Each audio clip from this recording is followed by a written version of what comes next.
수치를 모르는 백성아, 모일지어다 모일지어다. 명령이 시행되기 전, 광음이 겨같이 날아 지나기 전, 여호와의 진노가 너희에게 임하기 전, 여호와의 분노의 날이 너희에게 이르기 전에 그리할지어다. 여호와 규례를 지키는 세상의 모든 겸손한 자들아, 너희는 여호와를 찾으며 공의와 겸손을 구하라. 너희가 혹시 여호와의 분노의 날에 숨김을 얻으리라. 3절까지 읽었습니다. 오늘 또 이 교회를 통해서 들려지는 여호와의 말씀 속에서 또 우리가 한 주간 세상을 이기고 이렇게 살아갈 수 있는 그 영적 힘이 공급됐으면 좋겠습니다. 사람들은 어떤 생각을 하냐면, 우리 주변에 믿지 않는 사람들도 우리를 보고 어떤 생각을 하냐면, 당신들이 살아가는 삶이나 우리나 다를 게 뭐가 있겠어. 어차피 사람이 한번 살다가 그냥 다 죽는 거지, 죽으면 그만이지. 그래서 하나님을 믿고 신앙하는 우리나 신앙하지 않는 자기들이나 삶이 똑같다고 생각하는 분들이 거의 많아요. 그냥 네가 종교 하나를 선택해서 살아가는 것 뿐이지, 나도 인생을 잘 살고 있고 네 삶이나 내 삶이나 다를 게 없어, 이렇게 생각하는 분들이 많다는 거죠. 그래서 복음을 전한다고 하나님을 믿으세요 얘기하면, 죽으면 그만이지, 죽어봤어? 이런 얘기를 한단 말이에요. 당신이 죽어봤어? 근데 성경은 명확하게 이야기를 하시는 거예요. 뭐라고 하냐면, 거듭난 성도들의 삶과, 다시 말해서 성도들의 인생길과, 이렇게 세상을 살아가고 있지만 하나님을 믿지 않고 살아가는 세상 사람들의 삶이 길이 완전히 다르다는 거죠. 결과도 다르고 삶도 다르고 완전히 다르다는 거예요. 그러면 신앙이 없이 살아가는 사람들의 인생의 길은, 삶은 무엇을 위해서 사냐면 자기 영광을 위해서 살아요. 자기를 위해서 산단 말이에요. 자기 행복을 위해서. 그리고 어디에 소망을 두고 사냐면 이 땅에다가 이 세상에 소망을 두고 사는 게 전부라는 거죠. 근데 우리가 똑같이 보여도 거듭난 성도들의 삶은 너무 다른 거예요. 성도들이 살아가는 삶은 세상 사람들의 삶과 완전히 다르다는 거죠. 왜냐하면 길이 달라요. 그럼 성도들은 어떻게 사느냐? 성도들은 한 사람 한 사람, 신앙하는 성도들은 하루하루 인생을 살면서 자기 영광을 위해서 삽니까? 하나님 앞에 영광을 돌리는 삶을 삽니까? 자, 대답해 보세요. 자, 우리가 살아가는 삶이, 내가 이 땅에서 내가 나 잘 먹고 잘 살고 나를 위해서 살아가는 삶입니까?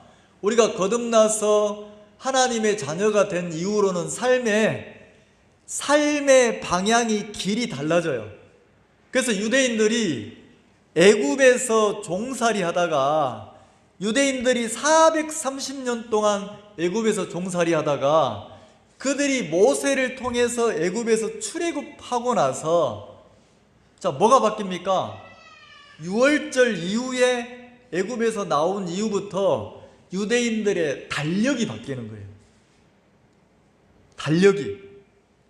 자, 이날 이 시간부터 새해 첫날 시작점이 된다는 거죠. 그래서 애굽에서의 삶하고 사람은 똑같은데 애굽에서 빠져나온 하나님의 자녀들의 삶은 시간이 달라졌어요. 삶이 달라졌어요.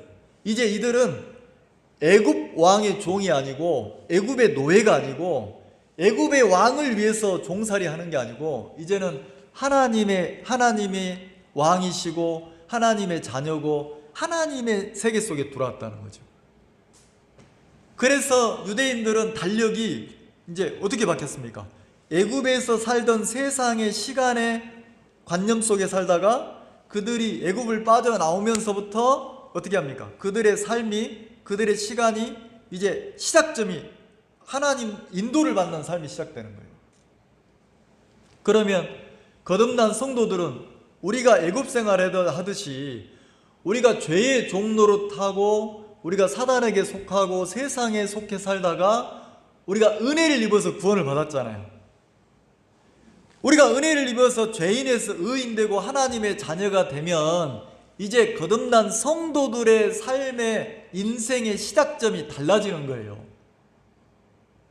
자, 세상에 속한 모든 사람들은 자기 영광을 위해서 삽니다. 자기를 위해서 살아요. 근데 성도들은, 거듭난 성도들은 인생을 누구를 위해서 삽니까? 무엇을 위해서 삽니까? 내 영광을 위해서 삽니까? 왕 되시는 하나님에게 영광을 돌리는 삶을 삽니까? 맞죠? 자, 그럼 우리가 이 자리에 오늘 또 예배를 드리는 이유가 왜 모인 거예요? 우리가 주님께 찬양 드리고 주님께 경배를 드리고 그 하나님에게 영광을 돌려드리려고 우리가 모여서 예배를 드린다는 거죠. 그래서 우리 거듭난 성도들의 삶은 세상에서 살면서 계속해서 주님께 찬양과 영광을 돌리는 거예요. 제가 수요일마다 어떤 지역에 가서 예배를 드리는데 너무 감사하더라고요. 왜냐하면 그 성도들이 예배를 기다리시는 거예요. 한 주간 내내 그 모임을 기다리시고 예배를 기다리시고, 그리고 그 모임에 오시면 그분들이 다 한결같이 뭐 하시냐면, 내가 한 주간 보내면서 하나님이 나를 이끄셨는데 내가 이 예배 시간에 주님께 영광을 돌려야지. 내가 하나님에게 영광을 돌려야 되겠다. 이 시간은 우리가 하나님 앞에 예배를 드리는 시간인데 이때 내가 주님을 찬양하고 노래하고 주님께 영광을 돌려야 되겠다. 한결같이 그 마음을 가지고 모이시는 거예요. 그리고 사회 보는 형제님이 혹시 한 주간 보내시면서 여러분 삶 속에서, 여러분 마음 속에서 그 하나님께 영광 돌리실 분 있습니까? 그러면 한 분도 안 빠지고 다 돌아가면서 간증을 통해서 하나님께 영광을 돌리는 거예요.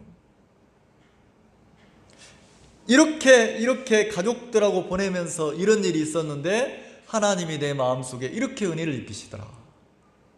이렇게 내가 학교에서 근무하고 지내는데 하나님이 이런 삶 속에서 나를 이끄시더라. 주님께 영광을 돌린다. 그러니까 그 예배 시간에 그 모이신 분들이 그 찬송 시간에 찬송을 부르면서 누구 앞에 영광을 돌립니까? 찬송을 막 같이 부르면서 하나님 앞에 영광을 돌려드리는 거예요. 그리고 한 주간 보내면서 그 어떻게 하나님 나를 이끄셨는지 그 시간에 간증을 통해서 하나님 앞에 영광을 돌리시는 거예요. 그럼 뭐 간증 속에서 뭐 자기를 세우고 자기를 나타내고 이게 없고 그냥 하나님이 어떻게 이끄셨는지 막 그 간증을 한다는 거죠. 그냥 짧은, 그냥 아주 작은 사소한 일인데, 그때 간증하신 자매님 중 한 분이 어떤 간증을 하시냐면, 자기가 어머니를 모시고 자기 딸 둘을 데리고 멀리 부천에 있는 이모 집에 갔다는 거죠. 그 이모가 몸이 많이 안 좋으셔서 이제 막 살림도 정리해드리고 집안일도 돕고 막 음식도 해드리고 이렇게 간간히 찾아뵙는데, 이번에 갔는데 그냥 집안에 보니까 버릴 게 너무 많더래요. 버릴 게. 그래서 아이고 이모 이것도 버리면 좋겠다, 저것도 버리면 좋겠다 그러면서 막 정리해서 버리려고 하는데 갑자기 이모가 야! 그거 만지지 마! 그거 가만히 놔두란 말이야. 왜 자꾸 그거 버리려고 하는 거야? 그러면서 막 소리를 지르면서 막 욕을 하더래요. 이 나쁜 년아 왜 버릴라 하야 이러면서. 근데 이제 이 자매님이 갑자기 소리를 지르면서 이모가 욕을 하니까 마음이 상하신 거예요. 마음이 상해가지고 자기도 같이 이제 막 소리를 지르면서 막 이렇게 했다는 거죠. 그래서 자기는 무슨 생각을 했냐면, 내가 이렇게 큰 소리를 치고 내 목소리를 높이면 이모가 목소리가 작아질 줄 알았대요. 근데 이상하죠? 자기가 목소리를 높이면 높일수록 이모 목소리가 더 커지더라는 거죠. 그러면서 이분이 무슨 생각을 했냐면, 내가 하나님 앞에서 인생을 살면서 내가 자꾸 누구를 만나면 나를 높여서 사람들을 만났구나. 자, 내가 나를 높여서 사람들을 만나면 사람들이 나보다 점점점 낮아집니까? 같이 높아집니까? 이게 뭐 그냥 작은 이야기인데 그분이 그런 표현을 하시는 거예요. 내가 이런 식으로 세상을 살아갔구나. 내가 누구를 만나면 자꾸 나를 높여서 사람들을 대하고 만났구나. 그러니까 내 목소리가 커지고 내가 함부로 말하고 내가 막 이렇게 살았구나. 내가 나를 높이면 이모가 미안하다, 내가 잘못했어, 이럴 줄 알았는데 자기가 딱 목소리를 높이니까 이모가 더 소리를 지르더라는 거지. 그러면서 자기가 많은 생각을 했다는 거예요. 근데 그렇게 일을 마치고 돌아오는데 큰딸이 자기가 분이 덜 풀려가지고 차에서, 아이고 이모는 왜 이렇게 소리 지르고 막 욕을 하는 거야? 왜 이렇게 소리 지르고 욕을 하는 거야? 이러는데 딸이 옆에 있다가, 엄마도 만만치가 않아. 엄마도 소리 많이 지르고 나도 듣기 싫거든. 엄마도 입에서 욕 잘해. 욕이 잘 나와. 이러더라는 거예요. 그래 이제 또 한번 깜짝 놀란 거예요. 나는 저 이모가 너무 심하다고 생각을 했는데 내가 내 마음을 많이 높이고 내가 살아왔구나. 나는 못 느끼는데 딸이 자기를 보고 뭐라고 하냐면, 엄마도 만만치 않아. 저 할머니 뭐 소리 지른다는데 할머니 못지않게 엄마가 소리 지르고 나도 듣기 싫은데 욕 많이 하거든? 이러더라는 거죠. 그래서 그때 이제 이분이 또 뭘 봤냐면, 내가 마음을 높이고 사는 사람이구나. 이렇게 간증을 하시더라고요. 근데 그게 작은 사소한 일인데도 살면서 자기 마음을 본 거잖아요. 자기 마음을. 그러면서 무슨 간증하시냐면, 진짜 내가 교만하고 거만한 사람인데 이렇게 일주일에 한 번씩 모여서 말씀을 듣고 예배를 드리고 또 하나님께 찬양과 경배를 돌리면서 내 마음에 말씀을 통해서 하나님의 마음이 빛이 내 속에 들어오니까 내가 어두운 부분이 드러나서 내가 은혜를 입고 사는구나. 내가 신앙인으로 인생을 산다는 게 너무 행복한 거구나. 내가 교회의 한 일원이 돼서 교회 안에 속해져서 내가 거듭난 성도가 이렇게 주를 찬양하고 산다는 게 너무 감사한 사람이구나. 만약에 내가 이 교회가 아니었다면, 내가 신앙인으로 살지 않았다면 자기는 어떻게 살 거냐면 막 자기 모습을 모르니까 계속 소리 지르고 막 욕하고 그렇게 살 사람이라는 거죠. 근데 하나님이 자기를 보게 해서 높았던 마음을, 자기 마음을 낮추시더라는 거예요. 그러면서 주님 앞에 막 영광을 돌리시더라고요. 자, 그러면 여러분들이 우리가 그 간증을 들으면 저런 일들 사소한 이야기지만 그 예배를 통해서 자기를 낮추고 누구에게 영광을 돌렸습니까? 주님께. 그러면 이게 성도의 삶이라는 거죠. 이게 신앙인의 삶이라는 거예요. 자, 세상에 속한 사람들은 자기를 낮추고 막 주를 찬양합니까? 안 하잖아요. 근데 누가? 거듭난 성도들이 신앙하면서 어떻게 합니까? 예배 시간에 모여서 찬양으로 주께 영광을 돌리고 간증을 통해서 하나님을 찬양하고, 그리고 말씀을 통해서, 자, 우리가 한 시간 전해지는 이 교회를 통해서 전해지는 말씀을 통해서 우리가 누구의 마음을 만납니까? 하나님의 마음을 만난다는 거죠. 자, 그러면 오늘 이 본문에 보면 2장 1절에 뭐라고 되어 있냐면,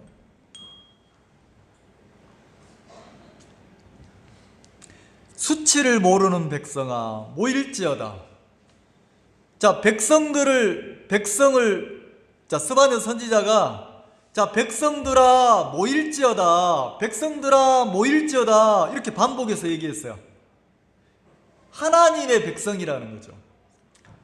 요 이스라엘 민족이 하나님이 선택한 하나님을 섬기는 민족인데, 자, 모이라는 거예요. 그러면서 뭐라고 합니까? 자, 모일지어다 그러는데 앞에 뭐라고 되어 있어요? 뭘 모르는 백성. 자, 2장 1절에 한번 읽어봅시다. 시작. 수치를 모르는 백성아 모일지어다 모일지어다. 자, 모일지어다 했는데 앞에 그 백성이라고 하는 단어 앞에 뭘 붙였습니까? 뭘 모른대요? 수치를 모른대요. 수치. 자, 수치란 말이 뭐예요? 부끄러워할 줄 모른다는 거죠. 부끄러워할 줄 모르는 내 백성아 모일지어다 그러는 거예요. 자, 그러면 남유다의 그 이스라엘 백성들이 하나님이 볼 때 이 사람들은 뭘 모르냐면 부끄러워할 줄 모른다는 거죠. 자, 그러면 거듭난 성도로서 하나님을 섬기는 사람으로서 언제 부끄럽습니까? 언제 내가 수치스럽고 부끄러워요? 내가 하늘의 소망을 두고 살고 하나님께 찬양과 영광을 돌리고 살면 부끄럽습니까? 아니잖아요. 하나님을 믿는다 하면서 이들은 어떻게 삽니까? 하나님을 믿는다 하는데 1장을 살펴보면 우상을 섬기고 이방 민족들의 문화를 받아들이고 겉으로는 종교 개혁을 하는데 속에는 자기를 위해서 바알을 섬기고, 그러니까 마음의 길이 성도가 걸어가야 될 길, 하나님을 섬기는 사람들이 살아가야 될 삶의 길을 걸어야 되는데 실제 마음속의 길은 자기 욕심에 이끌리고 자기를 위해서 살고 이렇게 산다는 거죠. 근데 그렇게 살면서도 이 사람들은 하나님 앞에 부끄러워합니까? 부끄러워할 줄 모릅니까? 부끄러워할 줄 모르는 거예요. 왜요? 자, 언제 우리가 부끄러움을 느낍니까? 언제? 자, 제가 식사를 하고 나서 아이고 화장실 좀 다녀오겠습니다 그런단 말이에요. 왜요? 목회자가 상담하는 사람이 식사하고 나서 반드시 화장실에 갔다 오는 거예요. 왜요? 내가 거울을 보고 뭐 하려고?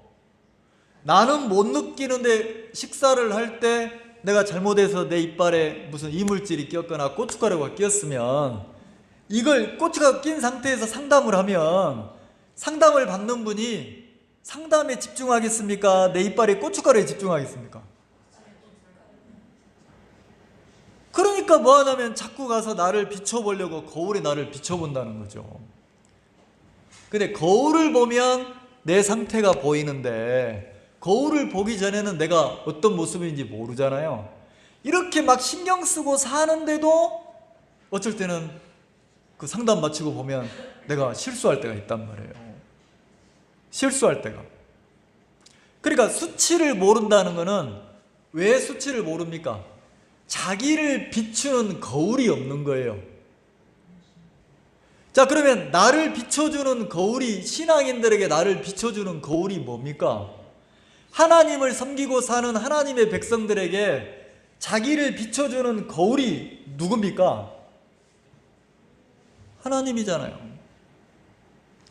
하나님과 가까우면 가까울수록 자꾸 누가 보여집니까? 내 자신이 보여진다는 거죠. 이 스바냐서가 짧은데 여러분이 1장, 2장, 3장을 읽어보면요, 지금 현재 이 세상을 살아가는 우리의 모습이 너무 잘 그려져 있어요.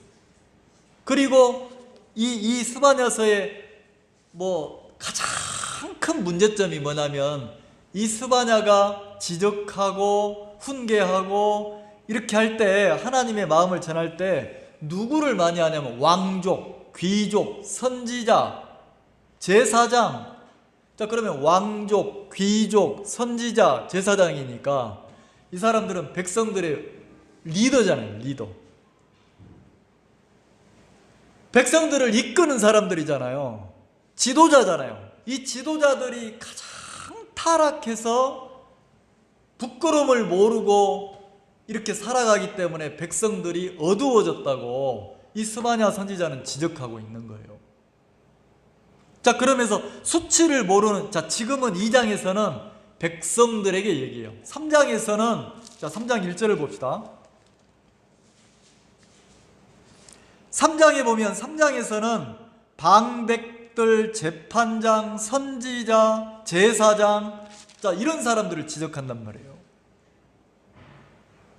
자, 그럼 2장에 다시 돌아오면 수치를 모르는 백성아 그랬어요. 수치를 모르는 백성아. 자, 수치를 모르는 백성이니까 이들이 하나님의 백성인데 마음이 하나님과 가까우면 어떻게 됩니까?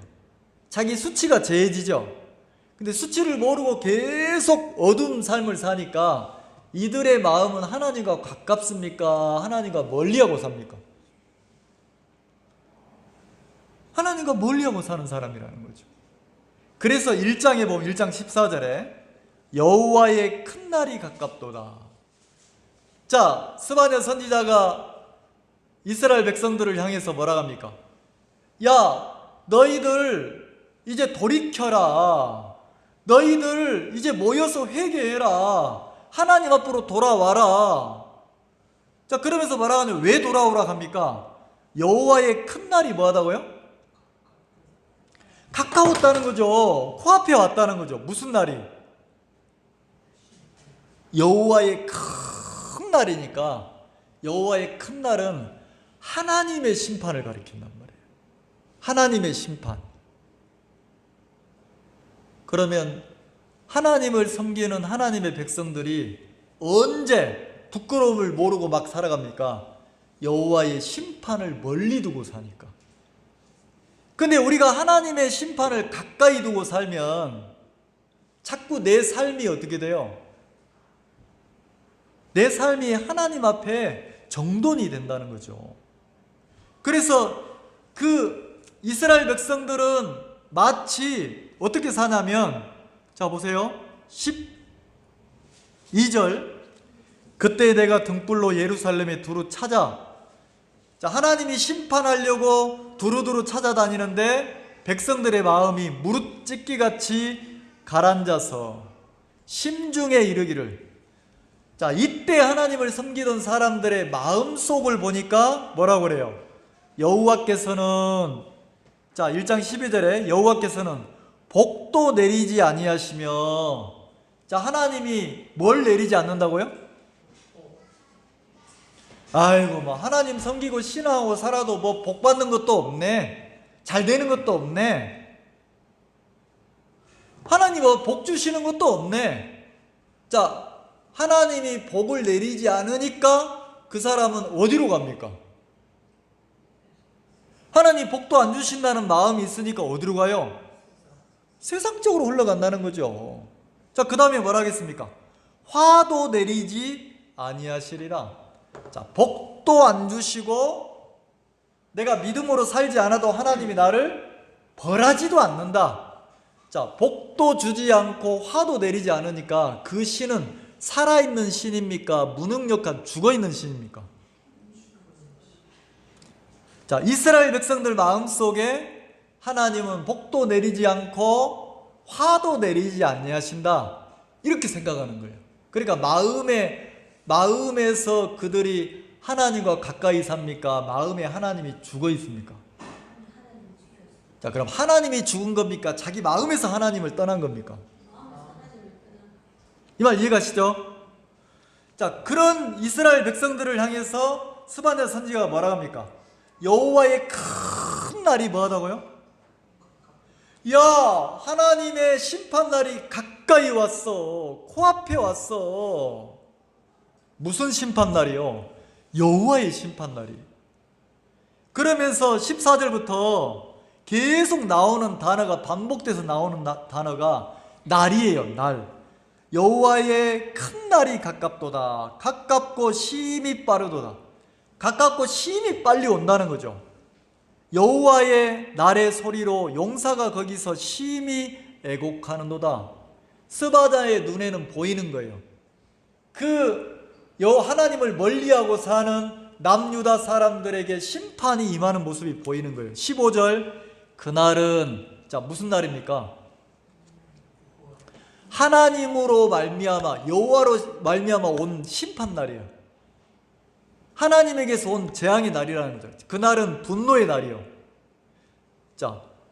날 계속되죠. 15절에 그날, 분노의 날, 환난과 고통의 날, 그 다음에 황무와 폐괴의 날, 캄캄하고 어두운 날이요, 구름과 흑암의 날이요. 요 날, 그 날이 전부 다 누구로 말미암아 온 날입니까? 여호와로 말미암아 온 심판의 날이에요. 누구를 향해서? 하나님은 살아계시지도 않고, 하나님은 복도 안 주고 저주도 안 주고, 하나님이 복도 안 내리고 저주도 안 내리니까 어떻게 살아요? 어떻게 살겠어요? 그냥 자기 원함대로 사는 거죠. 자기 좋을 대로. 근데 스바냐 선지자는 뭐라 합니까? 아닌데, 가까이 왔는데, 그 다음에 심히 빠르게 임하는데, 무슨 날이? 심판 날이. 하나님이 화를 내리지 않습니까? 믿음으로 살지 않는 것에 대해서 화를 내리신다고 말을 하고 있습니까? 여호와의 심판날이 가까이 왔어, 이렇게 얘기하는 거예요. 그러면서 16절, 나팔을 불어 경고하며 견고한 성읍을 치며 높은 망대를 치는 날이로다. 그러니까 하나님을 멀리하고 살아가던 견고한 성을 쌓고 자기를 지키고 사는 그 유다 사람들을 뭐 한다고 합니까? 그날에는 다 그들이 쌓았던 걸 뭐예요? 견고한 성도, 높은 망대도 하나님이 보낸 바벨론을 통해서 어떻게 합니까? 자기가 쌓았던 것들이 다 무너집니까? 안 무너집니까? 다 무너진다는 거죠. 다. 그래서 17절, 내가 사람들에게 고난을 내려 소경같이 행하게 하리니. 하나님이 그 심판날에는 하나님과 멀리 지냈던 남유다 하나님의 백성들을 뭐같이 고난 속에 그들이 들어가는데 뭐처럼 행한다고 합니까? 소경같이. 소경. 소경의 특징이 뭐예요? 소경은 빛을 볼 수 있습니까? 없습니까? 빛을 볼 수 없는 거예요. 그러면 소경같이 행한다는 것은 고난 속에서 거기서 벗어나게 해줄 빛이 없다는 거죠. 그럼 빛이 누구예요? 하나님인데. 그래서 2장에 보면 수치를 모르는 백성아, 수치를 모르는 백성아.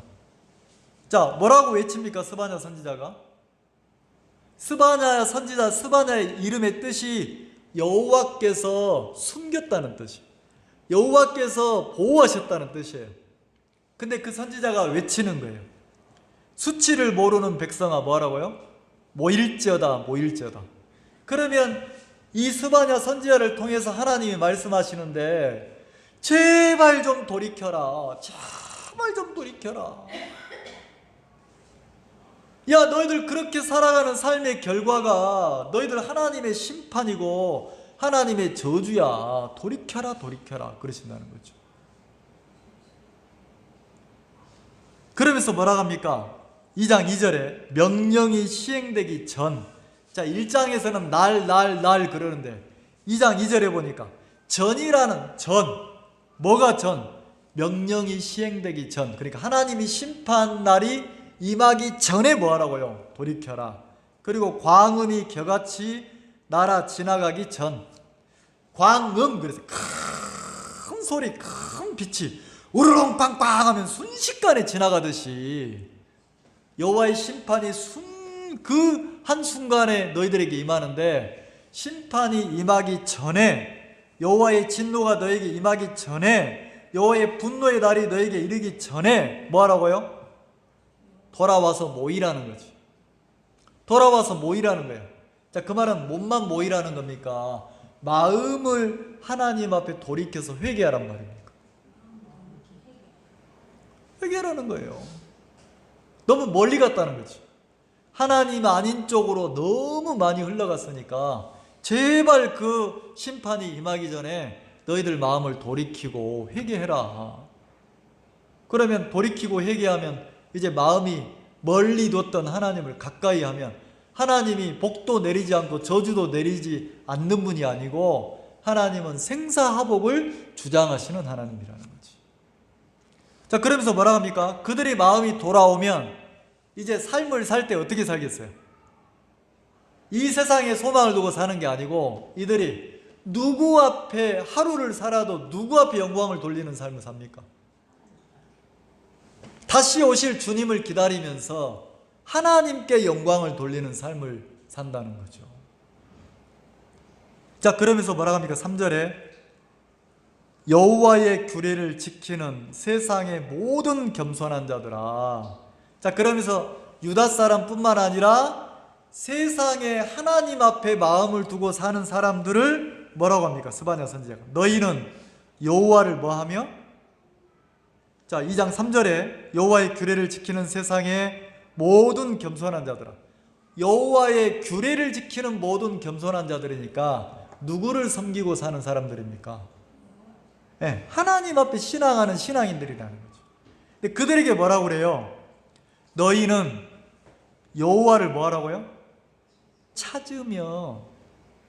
여호와를 뭐 하며? 찾으며. 자, 그러면 우리가 한 주간 보내면서 다른 거 말고 내 마음이 하나님을 한번 찾아보자는 거죠. 하나님, 내가 몸이 아프면, 자, 내가 몸이 아프면 우리는 뭐부터 찾아요? 약부터 찾고 누구 앞으로 가요? 의사를 찾아가고. 자, 그럼 또 다른 면으로 생각하면 무슨 내가 회사 일이 좀 어려워져. 그럼 우리는 누구를 찾아요? 가장 먼저 누구를 찾아가요? 해결할 수 있는 방법을 찾아가잖아요. 근데 스바냐 선지자는 뭐라고 얘기합니까?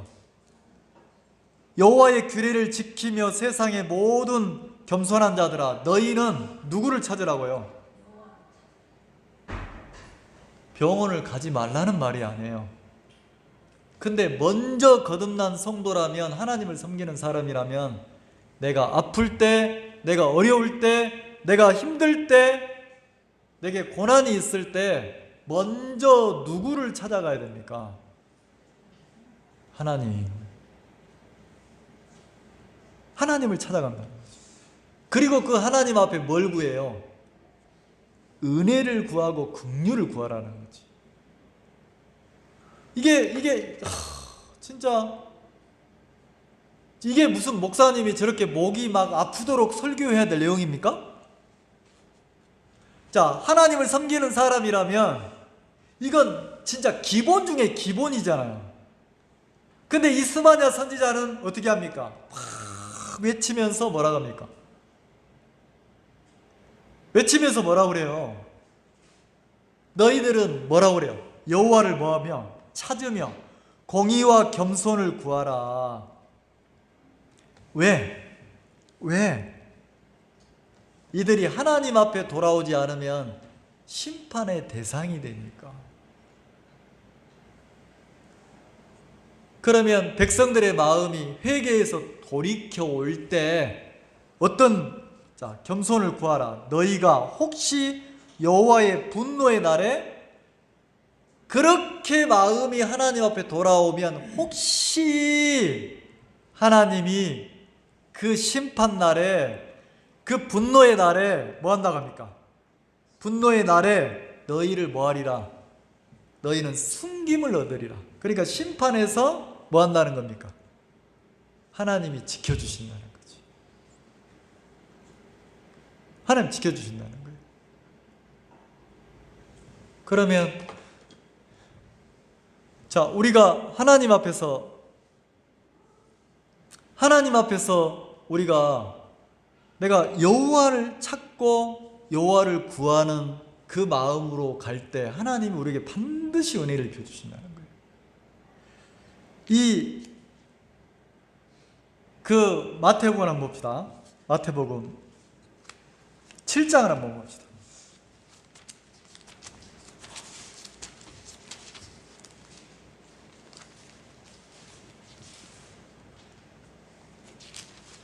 자, 거짓 선지자에 관한 이야기를 지난주에도 나눴는데,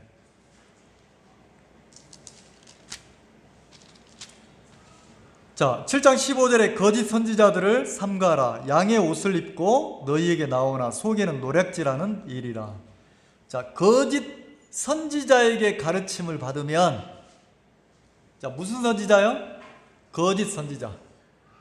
자, 거짓 선지자는 자꾸 가르쳐요. 뭘 가르칩니까? 겉 모양을 뭘로 꾸미게 가르칩니까? 양으로.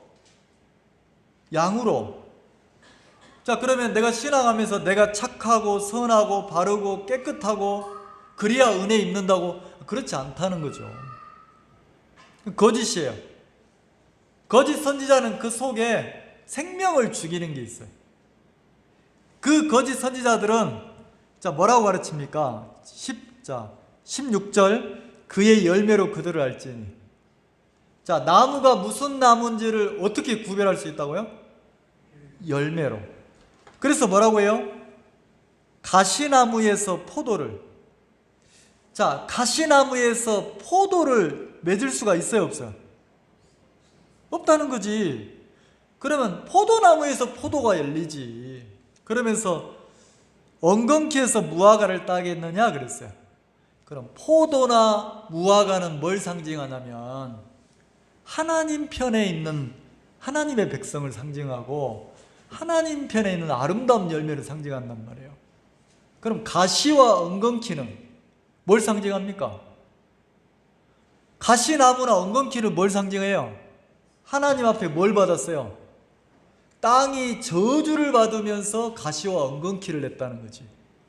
그러면 저주받은 땅에서 하나님이 기뻐하는 무화과나 포도주가 맺힐 수가 있어요, 없어요? 없다는 거예요. 근데 거짓 선지자들은 자꾸 뭘 가르칩니까? 네가 조금 더 노력하고 애쓰면 포도가 열릴 수 있고 무화과가 열릴 수 있고 하나님이 기뻐하는 것이 너에게 나올 수 있어, 이렇게 가르친다는 거지. 그러니까 절에 가도 전부 다 뭐라고 합니까? 절간에 가도 누구 보고 착하게 살으라고 그래요? 나보고. 자, 그리고 성당에 가도 누구 보고 선하게 살으라고 합니까? 누구 가슴을 치라고 가르쳐요, 성당에서? 내 탓이요, 내 탓이요. 누구 탓이요? 내 탓. 그리고 그렇게 해서 나보고 선하게 살으라 하잖아요. 근데 이게 뭐라고 하냐면 거짓 선지자라는 거지. 뭐라고 말씀하시냐면 가시나무에서 포도가 맺힐 수 있다 없다? 성경은 그렇게 가르친단 말이에요. 가시나무에서 포도가 맺힐 수 있어요, 없어요? 없다. 엉겅퀴에서 무화과를 딸 수 있어요, 없어요? 없다. 그러면 하나님은, 성경은 우리 보고 뭘 가르쳐요? 한번 따라서 해보세요. 나는, 저를 한번 봐보세요. 저를 한번 봐보세요, 여러분. 저를 한번 보시라니까. 자, 나는 가시나무다. 나는 엉겅퀴다. 자, 그러면 내게서 포도가 열려요? 근데 왜 자꾸 그 가르침을 받냐는 거예요. 내가 착하게, 선하게, 바르게, 깨끗하게 왜 가르침을 받냐는 거지. 아니라는 거예요. 자, 그러면서 뭐라고 합니까? 17절 이와 같이 좋은 나무마다 그랬어요. 자, 이와 같이 좋은 나무마다 무슨 열매를 맺힌다고요? 아름다운 열매를 맺고. 자, 아름다운 열매는 어디서 맺혀져요? 가시나무나 엉겅퀴에서 아름다운 열매가 맺어집니까? 좋은 나무에서 맺혀집니까? 자, 그러면 거짓 선지자들은 뭐라고 가르쳐요? 하나님 앞에서 인간은 나는 좋은 나무입니까? 저주받아야 될 가시나무입니까? 나는 저주의 대상이라는 거예요. 근데 거짓 선지자들은 네가 노력하면, 애쓰면, 수고하면 하나님을 기쁘게 할 수 있어, 이렇게 가르친다는 거지. 근데 성경은 좋은 나무에서 아름다운 열매를 맺는다는 거예요. 그 다음에 못된 나무가 나쁜 열매를 맺나니. 나쁜 열매는 어디서 맺혀요? 못된 나무. 그럼 못된 나무가 예수님입니까? 우리입니까?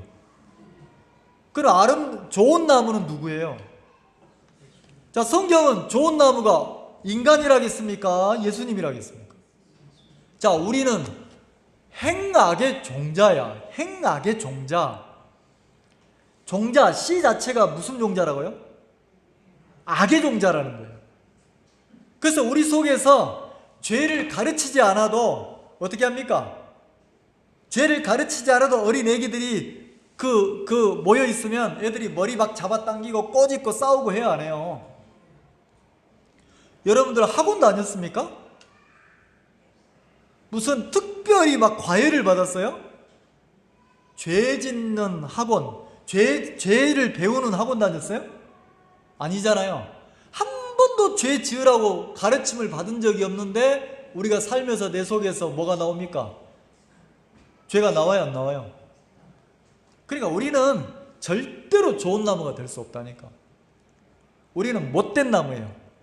못된 나무에서는 아름다운 열매가 맺을 수 있어요, 없어요?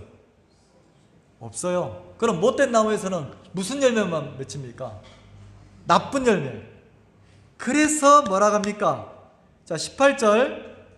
좋은 나무가 나쁜 열매를 맺을 수 없고 못된 나무가 아름다운 열매를 맺을 수 없느니라.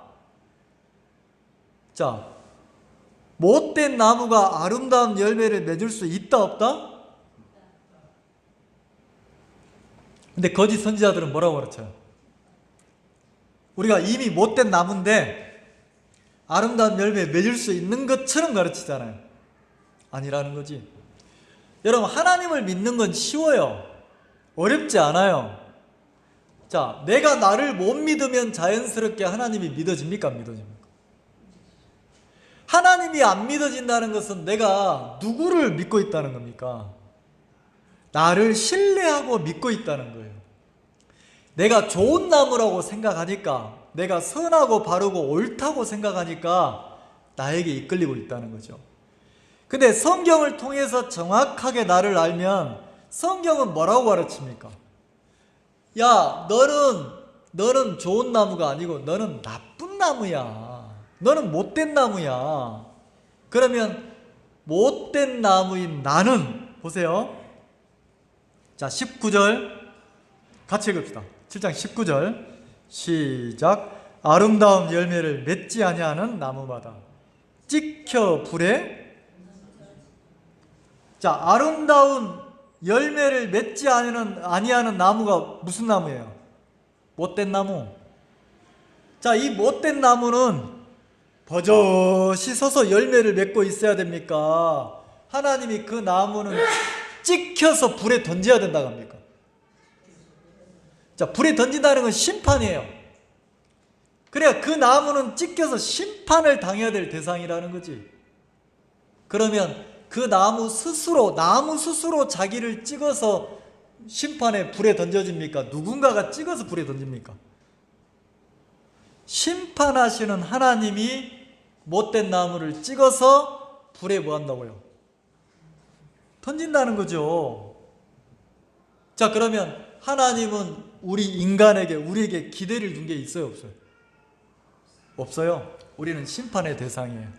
그래서 하나님이 못된 나무인 우리를 어떻게 했어요? 찍어서 불에 던지는 것처럼 하나님이 우리를 심판하셨다는 거죠. 우리 죄에 대한 심판을. 그러면 우리 죄에 대한 심판을, 나에 대한 심판을 내 대신해서 누가? 예수님이, 내가 당해야 될 심판을 예수님이 대신 당했습니까? 안 당했습니까? 당했죠? 그래서 친히 자, 베드로 전서 한번 봅시다.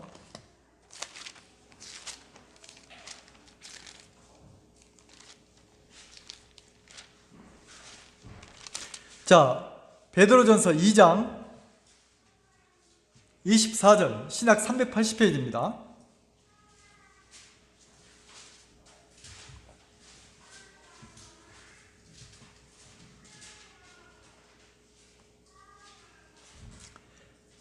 자, 2장 19절 한번 봅시다.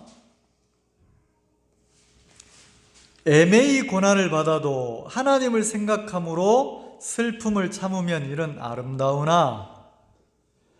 자, 애매히 고난을 당하고 산대요, 어떤 사람들이. 그러면 사도 베드로는 애매하게 고난을 받고 사는 사람이 이 세상에서 무슨 고난을 당한 일도 없는데 애매히 고난을 받고 산대요. 누가? 성도들이.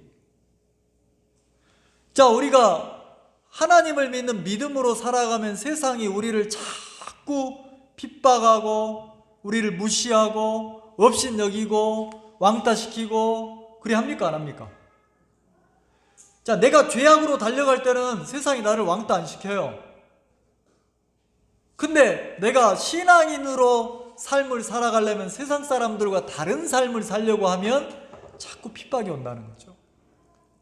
근데 애매히 고난을 받아도 우리가 고난을 받고 살지만 하나님을 소망하면서 슬픔을 참고 우리가 아름답게 살아가는 게 신앙이라는 거지. 그러면서 뭐라고 합니까? 20절, 죄가 있어 매를 맞고 참으면 무슨 칭찬이 있으랴. 자, 죄 짓고 고난을 당하면서 그 고난을 이겨내면 무슨 칭찬할 게 있냐는 거예요. 근데 죄 지은 것이 없는데 고난을 당한다는 거죠. 그리스도인도 그렇고. 자, 그러면서 오직 선을 행함으로 고난을 참으면 이는 하나님 앞에 아름다우니라. 그러면서 누구 이야기를 합니까? 이를 위하여 너희가 부르심을 입었으니. 자, 우리가 고난을 당하면서 선하게 하나님 앞에 살아가는 사람들인데 우리가 고난을 당하며 산다. 그리스도인들이 우리가 이 삶을 위해서 부르심을 입었다는 거죠. 그러면서 뭐라고 합니까? 그리스도도 너희를 위하여 고난을 받으사. 자, 예수 그리스도가 누구를 위해서 고난을 받았다고요? 나를 위해서, 우리를 위해서. 너희에게 본을 끼쳐. 자, 예수님의 삶 자체가 우리에게는, 그리스도인에게는 본을 보였다는 거지. 그럼 우리의 신앙은 누구를 쫓아가는 삶입니까? 그리스도를 본받아서 그리스도를 쫓아가는 삶이에요. 자, 예수님이 왜 고난을 당했습니까? 이 세상에서 하나님께 영광을 돌리고 하나님의 뜻을 행하고 살아서. 자, 그래서 뭐라고 합니까? 22절 같이 읽읍시다. 저는 죄를 범치 아니하시고 그 입에 괴사도 없으시며. 자, 예수님은 죄가 있었어요? 없었어요? 그렇게 고난을 당할 만한 일을 했어요? 안 했어요? 안 했다는 거죠. 근데 23절 욕을 받으시되. 자, 사람들이 예수님을 무시하고 멸시하고 조롱하고 욕하고, 자, 그렇게 예수님에게 욕을 퍼부었습니까? 안 부었습니까? 근데 예수님이 대신 욕을 했어요? 욕을 안 했어요. 자, 고난을 받으시되. 우리 죄 때문에 예수님이 그 고난을 당하셨는데 위협하지 않으셨다는 거죠. 그러면 24절 같이 읽읍시다. 24절 같이 읽읍시다. 2장 24절 시작. 친히 나무에 달려 그 몸으로 우리 죄를 담당하셨으니. 자, 친히 나무에 달려. 예수님이 십자가에서 못 박혀 죽으셨어요. 왜? 당신의 몸에 우리 인간의 모든 죄를 대신 짊어졌어요? 안 짊어졌어요? 죄 때문에 우리가 찍혀서 우리가 심판을 당해야 되는데 우리가 받아야 될 죄에 대한 모든 심판을 누가 대신 받았습니까? 예수님이. 그러면 우리의 죄가 예수님의 몸에 넘겨져서 그 몸이 십자가에서 찢기고 상하고 못 박히고 창에 찔리고 그렇게 돌아가셨다는 거죠. 왜? 친히 나무에 달려 십자가의 고난을 통해서 그 몸으로, 무엇으로요? 예수님의 몸으로 우리 죄를 뭐 했다고요? 담당하셨으니. 자, 예수님이 왜 십자가에서 그 몸으로 담당을 했습니까? 자, 히브리서 10장 앞으로 넘겨보세요. 히브리서 10장 9절. 363페이지입니다. 히브리서 10장 9절. 그 후에 말씀하시기를 보시옵소서 내가 하나님의 뜻을 행하러 왔나이다. 자, 예수님이 이 땅에 육신을 입고 몸을 가지고 이 땅에 오신 이유가 뭐라고 그래요? 하나님의 뜻을 행하러. 그럼 하나님의 뜻은 뭡니까? 하나님의 뜻은 우리가 거룩해지는 거예요. 우리가 죄에서 벗어나서 거룩해지는 거예요. 근데 우리 스스로는 거룩해질 수 없고 반드시 죄는 죄값을 치러야 해결이 되기 때문에 예수님이 우리의 인간의 죄값을 치르려고 육신을 입고 이 땅에 오셨다는 거죠. 그래서 10절 같이 읽읍시다. 10장 10절 시작. 이 뜻을 쫓아 예수 그리스도의 몸을 단번에 들이심으로 말미암아 우리가 거룩함을, 자, 이 하나님의 뜻을 쫓아서 예수님의 몸이 단번에 십자가에 들여졌다는 거죠. 단번에. 자, 이 단번이란 뜻 아시죠? 단번은 진짜 영원히 한 번이에요. 그거 말고는 없어요. 예수님의 한 번 죽으심은, 그 죽으심은 우리를 단번에 죽으심으로 말미암아 우리가 거룩함을 얻었노라 그랬으니까 그 예수님의 십자가에 딱 한 번의 죽으심이 우리를 어떻게 만들었다고 합니까? 거룩하게. 우리를 거룩하게. 그러면 이 우리가 거룩해졌다는 말은 우리의 모든 죄값이 예수님이 십자가에서 죽으심으로 말미암아 우리 죄가 영원히 뭐 했다는 거예요? 사해졌다는 거예요. 영원히 사해졌다는 거죠. 그래서 자 9장 12절 히브리서 9장 12절 같이 읽겠습니다. 시작. 염소와 송아지의 피로 아니하고 오직 자기 피로 영원한 속죄를 이루사 단번에 성소에 들어가셨느니라. 자, 자기 피를 흘려서, 피가 흘려져야 우리 죄가 사해지니까. 피는 생명이고 죄를 씻는 거잖아요. 예수님이 당신의 생명을, 피값을, 생명을 들여서 어떻게 했습니까? 우리를 영원한 속죄를 이뤘대요.